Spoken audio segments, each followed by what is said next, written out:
এক উঁচু টাওয়ারে এক জাদুকারী বৃদ্ধা থাকত। সে রাজার একমাত্র মেয়েকে চুরি করে এনেছিল এবং তার উপর বিভিন্ন জাদু পরীক্ষা করত। মেয়েটির ছিল লম্বা সোনালি চুল, যেটা দিয়ে বৃদ্ধা প্রতিদিন টাওয়ারের উপরে উঠত। বছরের পর বছর বৃদ্ধা রাজকন্যাকে পুরো পৃথিবী থেকে আলাদা করে দেখেছিল। একদিন এক রাজপুত্র বনে পথ হারিয়ে গিয়ে হঠাৎ সেই টাওয়ারটি খুঁজে পেল। লুকিয়ে লুকিয়ে সে দেখল বৃদ্ধা কিভাবে উপরে ওঠে। জাদুকরিণী বৃদ্ধা চলে গেলে সে রাজকন্যাকে ডাকল। রাজকন্যা প্রথমবার অন্য কাউকে দেখে অবাক হল। তারা কথা বলতে শুরু করল। সে বুঝল জাদুকারিণী তাকে জাদু করে বন্দি করে রেখেছে।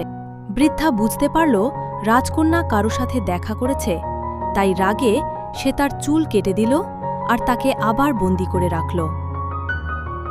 পরদিন রাজপুত্র এলে জাদুকারিণী তাকে উঁচু টাওয়ারে থেকে ধাক্কা দিল। রাজপুত্র নিচে পড়ে আহত হল, কিন্তু বেঁচে গেল। অনেক কষ্টের পর রাজপুত্র আবার রাজকন্যাকে খুঁজে পেল এবং তাকে উদ্ধার করে নিয়ে পালিয়ে গেল।